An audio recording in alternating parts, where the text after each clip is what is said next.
This video was brought to you by Surfshark. Hello friends, my name is JJ, and today I thought we would talk about Halloween. As you know, I am quite interested in the various things that make up American culture, and I would say that Halloween has got to be up there in the list of the top 10 most iconically American things of all. Like, check out this little children's book of all the countries of the world I bought when I was in Japan. When you go to the page about the United States, you can see that they have rocket ship, football, Statue of Liberty, and Halloween. Now, like much of what defines modern American culture, Halloween is a product of two of the most culturally revolutionary eras of American history: the late 1800s, often called the Victorian Age, and the immediate aftermath of World War II. And today I thought it might be fun to talk about Halloween from the perspective of the first era, because I recently bought this very comprehensive book about Halloween in America called Halloween in America. And it has a lot of very cool primary source material documenting what early Halloween was like, as well as documenting the origins of some of our most beloved Halloween traditions, alongside a couple of other ones that haven't quite withstood the test of time. But before we get into any of that, let us just hear a quick word from today's video sponsor, Surfshark, and the spooky dangers of an unprotected internet connection. Hello friends, so we all like to use the internet when we are out and about, connecting our laptops and tablets and phones to whatever public Wi-Fi happens to be available in our favorite shopping malls, fast food restaurants, and doctor's office waiting rooms. But public Wi-Fi, especially the sort of Wi-Fi that any rando can join without having to log in, can also be very dangerous by virtue of being open to anyone. Using sneaky hacking techniques, unscrupulous characters can take advantage of the open nature of public Wi-Fi connections to gain access to all of the data that is flying around. When you use public Wi-Fi, your computer is basically shouting what it's doing to anyone with the skills to listen. But you don't need to take my word for it. The government of Canada has a whole little page where they officially advise against using public Wi-Fi without taking precautionary steps. Precautionary steps like using a virtual private network, or VPN. And fortunately for you, virtual private networks are exactly what our pals at Surfshark have to offer. For the amazing price of less than $3 a month, you can get access to Surfshark's amazing proprietary VPN app, which you can use in your browser, desktop, or phone, or all of the above. Surfshark allows you to install their app on as many devices as you like, so you can always keep your internet connection secure no matter where you are or what you're doing. And they also offer a bunch of cool additional features like ad blockers and blockers for those annoying cookie pop-up things. So don't delay, use the promo code JJMCC and get an additional 3 months of Surfshark absolutely free. Surfshark, online security made easy. So I think that Halloween fits the criteria of what most people imagine when they think of a very stereotypically authentic cultural tradition, which is to say, it is something that has been around for a long time, it has a lot of well-understood customs and rituals, and it evolved gradually from hazy ancient practices into something that is still relevant to modern times. But that said, I think that when we analyze American culture, it is important that we don't overstate the supposed ancient roots of our modern traditions, just because I think that by virtue of being a new culture in the new world, Americans are not inclined to be a particularly backwards-looking people. So while it is true that a few of the core foundations of Halloween, particularly the date of October 31st, can be traced back to centuries-old practices in pre-Christian Europe, it is also obviously the case that most of us who celebrate Halloween today don't really know or care about any of that, and don't really understand the holiday to be honoring a link to that past in any meaningful way. I do think, however, that it is relatively mainstream knowledge that the name Halloween means All Hallows Evening, and that hallow is an Old English word for saint or saintly. We still use a version of this word today when we talk about the hallowed grounds or the hallowed halls of some place we revere. Calling October 31st All Hallows Eve was a reference to the fact that November 1st used to be a Christian holiday called All Hallows Day, so it was a Christmas Eve, Christmas Day sort of thing. And the fact that the early Christian church scheduled it on this particular date is usually believed to have been a deliberate effort on their part to displace a pre-Christian festival known as Samhain that was popular in parts of Europe at the time. Parts of Europe like Northern Britain. Northern Britain is home to the Celtic peoples of modern-day Ireland and Scotland, who are often seen as maintaining more pre-Christian elements in their culture than the English, who evolved from an Anglo-Saxon culture that assimilated more comprehensively into Christianity. And as a result, some aspects of the old Samhain festival continue to be practiced in Celtic culture even centuries after most Celts converted to Jesus, including rituals and traditions that were demonized by the more dogmatic English Christians as pagan or occult. And this is a fact that would have been increasingly well known in late 19th century America, given that one of the great fads of the growing middle class of that time was a fascination with all things occult. During this period, it had become much less taboo to be into ghosts and monsters and other things that would have previously been considered quite anti-Christian and demonic. This was partially a reflection of growing secularism in American culture, and partially just a byproduct of the sort of curiosity and creativity that tends to flow from an increasingly wealthy, literate, and educated society. Now, one problem with being a middle-class person in late 19th century America was that life was pretty boring. This was an era before literally any form of modern entertainment had been invented, so one of the main ways that people amused themselves was just constantly throwing parties all of the time on any available pretext. So there would be harvest parties and garden parties and Thanksgiving parties and Christmas parties and 4th of July parties and May Day parties and all the rest of it. And in all honesty, this is probably the main reason that Halloween as we know it exists today. Obscure Christian holidays like All Hallows Day were better known in the 19th century than they are now. And thanks to the influence of Celtic immigrants in the United States and growing public fascination with all things supernatural, late Victorian-era America naturally saw an increased awareness of how All Hallows Eve was connected to weird and interesting Celtic occultist stuff. So why not use it as a pretext for another party? Now, what's interesting is that the book says that in the early days, Americans played up the Celtic angle of Halloween a lot more explicitly, particularly the Scottish angle. The author says, the earliest symbols of Halloween, which appear at the turn of the century, include Scottish sissels, tartan designs, and other traditional Scottish themes, indicating its Scottish origins. It's often thought to be an Irish holiday, but the earliest decorations never show shamrocks, leprechauns, etc. These Scottish symbols quickly faded in favor of stuff linking All Hallows Eve to the American harvest season, however, including fall colors like orange and brown, the big full harvest moon, scarecrows, farms, and of course, pumpkins. Pumpkins are a fruit native to the Americas and have been sentimentalized for centuries as one of the great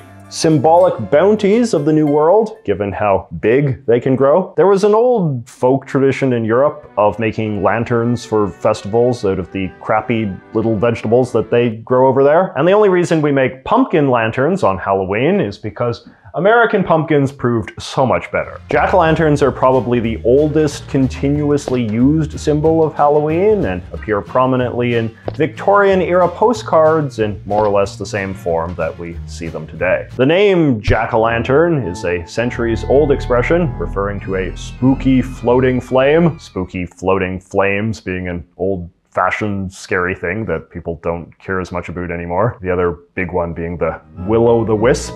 There is a story that you often hear these days that says that the name jack-o'-lantern supposedly refers to an ancient Irish legend about a guy named Jack who had to carry around his soul in a turnip. But this is almost certainly a story that was made up in more recent times to justify the tradition, rather than vice versa. As that previous quote alluded to, the Irish like to take a lot of credit for bringing Halloween to America, and today Halloween is a fairly big deal in Ireland. But this is one of those cases where the culture of immigrants in America actually had a bigger cultural influence on the motherland than the motherland did on the immigrants. Sort of like how Italian Americans only made pizza a big deal in Italy after they left, as I discussed in a previous award-winning video. So the Victorian party people love to dress up for their soirees, and as a result, the earliest Halloween costumes understood the word in a more old-fashioned way, in the sense of just being vaguely occult-themed dresses and suits and things. The idea of dressing as something specific for Halloween came later. I will note that a distressing lot of these old brochures describe the ideal Halloween costume as being super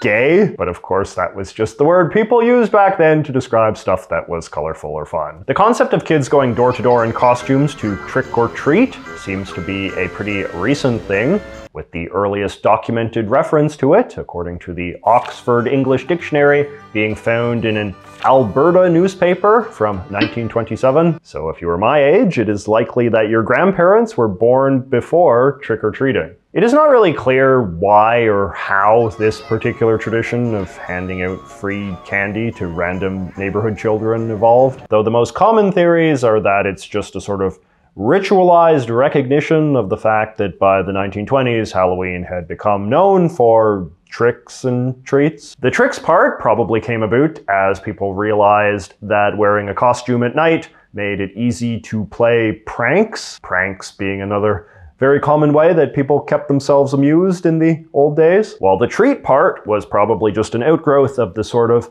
middle-class generosity that was becoming more common in the late 19th century. As ordinary people began to have more food and stuff to share with others, traditions of individualized giving became more common. Giving to charities, giving birthday presents to your friends, that sort of thing. So giving candy to the neighborhood children on the occasion of a big holiday seems consistent with this general trend. But if trick-or-treating didn't come about until the 1920s, what sort of Halloween traditions existed before? Well, most of them were pretty party-based. Some of them still exist in some form today, or at least are still present in the popular imagination. Bobbing for apples or playing other apple-related games were common Halloween party activities in the early days of the holiday. Apples, of course, being another fruit associated with the fall harvest season, and a fruit that most Americans had only recently started eating, as we learned in this award-winning video. Sometimes Halloween partygoers would eat other traditional autumn-themed foods as well, like corn or nuts or pumpkin pie. But the biggest Halloween thing of all was fortune telling. Fortune telling, and especially communicating with the spirit world, was a huge fad among upper and middle class Americans in the Victorian age, and this played a major role in helping Halloween parties go mainstream. In the traditional Celtic folklore, All Hallows Eve, October 31st, was the final day before winter, and the changing of the seasons was associated with the coming and going of spirits, and thus a time in which it was easiest for humans to speak with them. So 19th century Americans seized on this fact and used Hallows Eve as a pretext to gather their friends together and do the various fortune-telling and divination rituals and games that were popular at the time. This included stuff like tarot cards, seances, stuff with fire, and some even weirder routines that are long forgotten now. I was surprised at how many of these old-timey postcards depicted looking in the mirror as this very iconic Halloween thing. This is a reference to a practice known as scrying, which was when you sort of stared meditatively into the mirror until an image of the future or your dead relatives or the man you were going to marry or whatever began to appear. This fell out of fashion as a tradition as more formal forms of occultism fell out of fashion. But it's worth noting that scrying is also where the cliche of a witch looking into her magic crystal ball comes from. On that note, the spiritualist origins of Halloween are probably the main reason why witches in general are such a common Halloween icon, given witches had long been America's go-to symbol of a creepy person who had rejected Christianity for the occult, since at least the time of the infamous Salem witch trials in the late 17th century. Our modern stereotypical image of a witch as an old crone with a pointy hat flying on a broomstick seems like the sort of thing you might have expected the American party favor companies to have just made up for the purposes of selling all of this newfangled Halloween merch. But I was surprised to learn it has actually been the Western world's dominant cliche for several hundred years, as you can see in this woodblock print from 15th century Germany, or this early 17th century engraving of a famous witch from England. But despite the long-standing popularity of drawing witches in this way, once again, no one really seems to know why we started doing it. Actually, can I just pause for a second here and make a general statement? I've now made over 500 videos, and if there is one thing I have consistently learned from researching all of these different cultural things, it's that in most cases, no one has any clue where anything weird comes from. If there is a tradition in our culture that seems inexplicable, it is very likely that it is just something that has mutated out of some long, forgotten, obscure thing from hundreds of years ago, and there exists no persuasive historical evidence to help us clearly understand how we got from there to here. There are a lot of quote-unquote educational channels out there that, when faced with an intriguing mystery, will just Google it and then feed their audience whatever BS explanation they found on the first search result. But not me. My promise to you is that I will consistently err on the side of just openly acknowledging the unsolvable mysteries of our culture and avoid feeding you these cute little stories that might be intellectually satisfying but usually have very little hard proof supporting them. If you want to speculate about why you think witches wear pointy hats, go nuts, but you don't need to hear someone else's speculation. Anyway, American Halloween monsters is a topic I am pretty interested in, and I already made a whole award-winning video about the most iconic ones that we see today, like Frankenstein, Mummy, and Dracula. But as I explained in that video, these characters all come from the post-war Halloween era, since they were all based on characters from the various Hollywood movies that had become popular by that time. The canon of American Halloween monsters that you saw in the late 19th century, by contrast, was a lot more limited. Alongside witches and their little black cat buddies, early American Halloween decorations mostly just featured owls, bats, ghosts, and red devils. That last one is a good example of just how secular America was getting by the turn of the last century. Certainly just a few decades prior, having a bunch of illustrations of Satan in your home would have raised a few questions. Skeletons and skulls featured prominently as well. Bones have long been symbols of death in Western culture, and really all cultures for obvious reasons. But it's been suggested that the American concept of whimsical Halloween skeleton people dancing and having fun and all of that might be an outgrowth of Mexican cultural influence on the United States. Mexicans, of course, have their own spooky things themed holiday, the Day of the Dead, which is celebrated the day after Halloween, All Hallows Day. And Day of the Dead also arose from fusing this Christian holiday with various pre-Christian traditions involving the macabre, in this case, those of Mexico's indigenous people. But overall, it is mostly just a weird coincidence that these two major nations of the New World both wound up inventing occult-themed holidays in such close proximity to each other. But yeah, traditional Day of the Dead decorations have long included skeletons, including goofy, silly ones. And when you look at some of the early American Halloween decorations, it's not unreasonable to suspect that at least some Mexican influence was at play here. These little jack-o'-lantern goblin critters were very popular in the early days as well, a lot more so than they are now, at least. Next to witches, they were probably the most commonly seen monsters on Halloween postcards and toys of the Victorian age. Keeping with the harvest theme, they were often depicted as little scarecrow-like creatures. If you've seen that terrible sequel to The Wizard of Oz from the 1980s, you know that there is a creepy jack-o'-lantern monster thing in that movie, which is in turn based on a character that appeared in the actual book sequel to The Wizard of Oz, The Marvelous Land of Oz, which was written in 1904. Alrighty, so I think that is about all I've got to say about old-timey Halloween. Like I said, however, this is only really half the story. Like most great American cultural traditions, it wasn't until after the Second World War that the holiday really kicked into high gear and headed towards becoming the $12 billion extravaganza that it is today. But that mayhaps is a story for another time. Thank you so much for watching. Do not forget to like and subscribe, and I will see you next week.